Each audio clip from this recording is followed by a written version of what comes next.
Ranjit Singh. I'm the CEO for Genie Group, and our company in India is called Genie Solutions.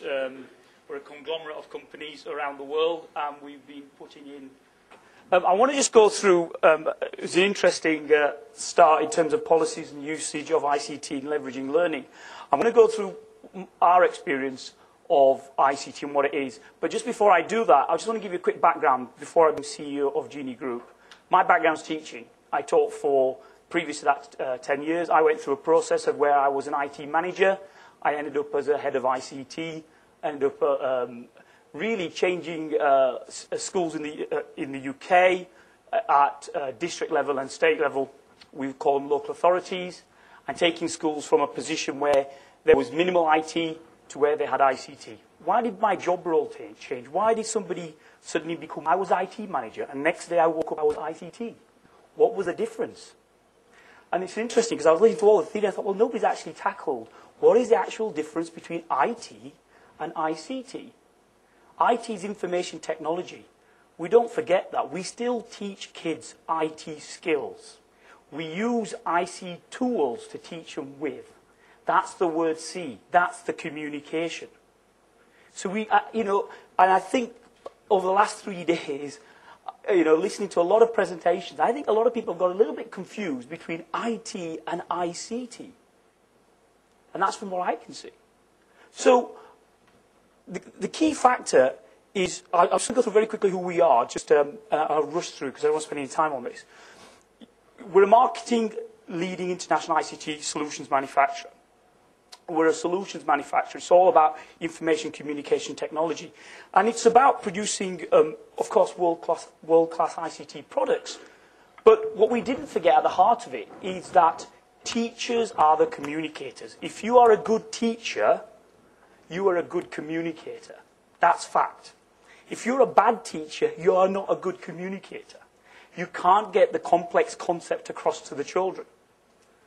And what ICT does, it enables you. It enables you to get that concept across. Maths is maths, physics is physics. You're going to teach it all around the world. It's virtually the same. The only difference is, how do we do it? Yeah? And we basically, all of the technology is just designed to help the teacher communicate. That's what it's all about. So, as I said, our technology is used across many industries: education, commercial, medical, military, financial, and leisure. I'm going to skip through some of that quite quickly. One of the things, though, I don't want to skip through is, we very early on realized that we needed to go from a situation where we produced multi-platform products. I wanted to get away from the fact that we were producing products that only worked on Windows, or only worked on Macs, or we needed to give teachers a very specific driver to work on Linux. And I wanted to get to the situation where we said, you know what, here's the software. It doesn't matter what operating system, what platform you've got, it's going to work. We don't want you spending any time technically working out what driver you've got or what system you've got. It should just work. So I redesigned the company so that all of our products are multi-platform and are totally interoperable.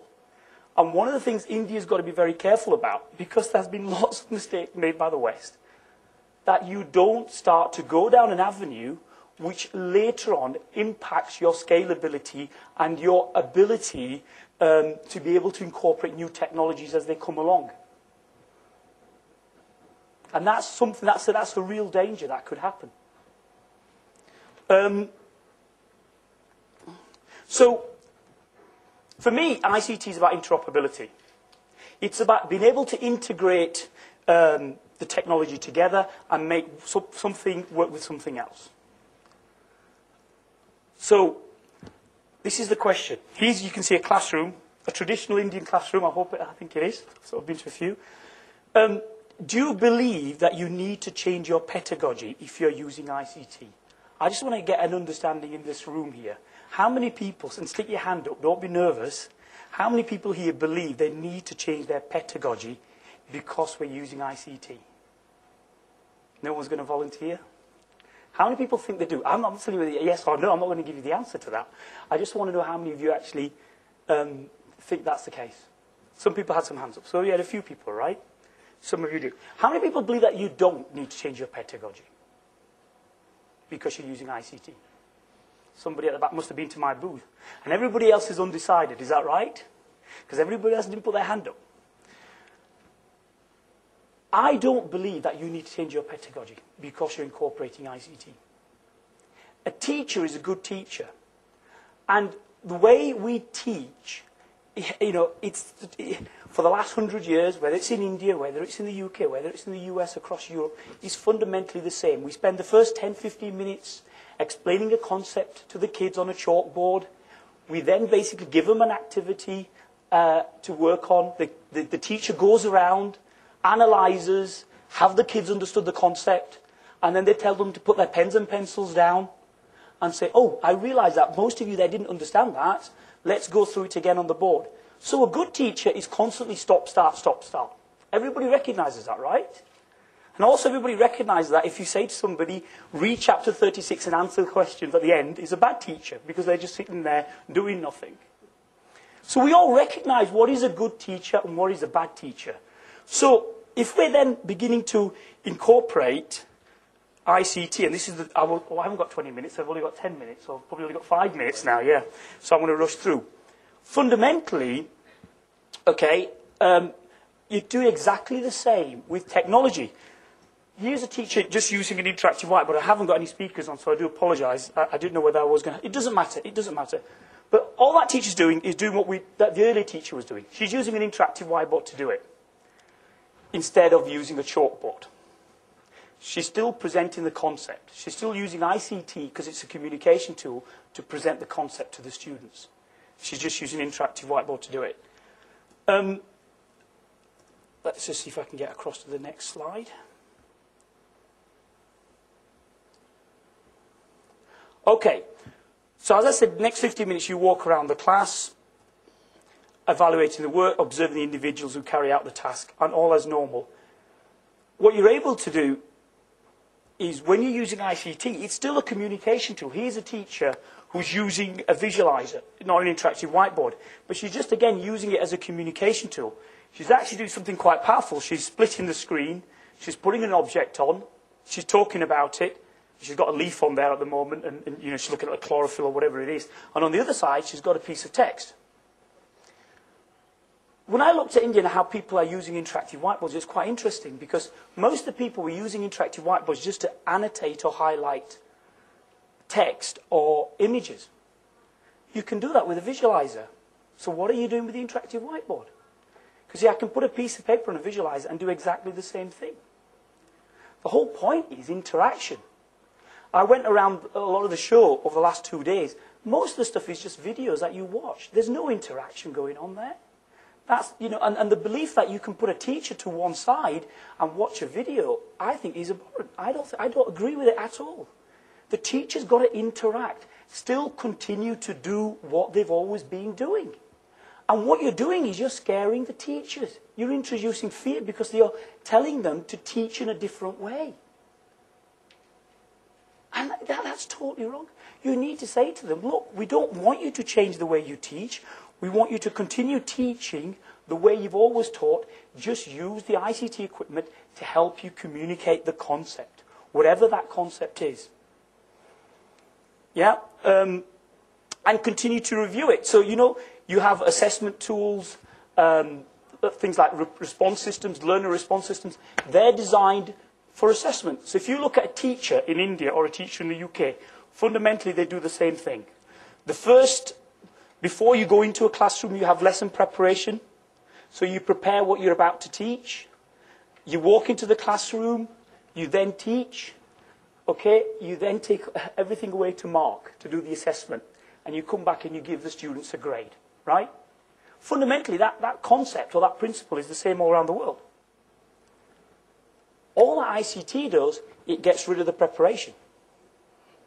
Because what you're able to do with ICT is you're able to say, right, well, if you take a visualizer example, I'm able to put a piece of work on there. I don't need to spend hours and hours doing preparation. So it saves time. On the other side, assessment tools should get rid of assessment. So the teacher's not spending ages doing any marking. It's done. And it gives the teacher more time with the most important thing, which is the children. It gives them more time to actually teach. That's what ICT is really about. So I'm not going to flick through all of them because we haven't got time today. As, you know, assessment is a key part of obviously of learning, and India's starting to go through assessment. But some of the assessment stuff I saw, I thought was more complicated than when it started. So you know, you need to keep assessment simple and easy to use. So I'm just going to rush to the policy. So the policy and usage of ICT, it should be focused on training teachers to use ICT confidently and transparently. ICT is successful when it's transparent, when the teacher doesn't need to think about, I'm using it, oh my gosh, you know. It's obvious. That's the most effective way of communicating. Today, the most effective way for us to communicate was to use a projector, and this is ICT. What I'm doing today is ICT. Yeah, I'm just using it as a tool to communicate. So I'm not going to go through all the pedagogies because you know those, but what ICT does do, visual learning, you're able to bring in sound, and clearly children are able to understand that better. You've got kinesthetic learning, which I think was mentioned over the last few days, learning by doing. So you have things like learner response systems, assessment tools. I don't know if some of you in India have seen those, which help you in terms of kinesthetic learning. And obviously auditory learning is what I'm doing now.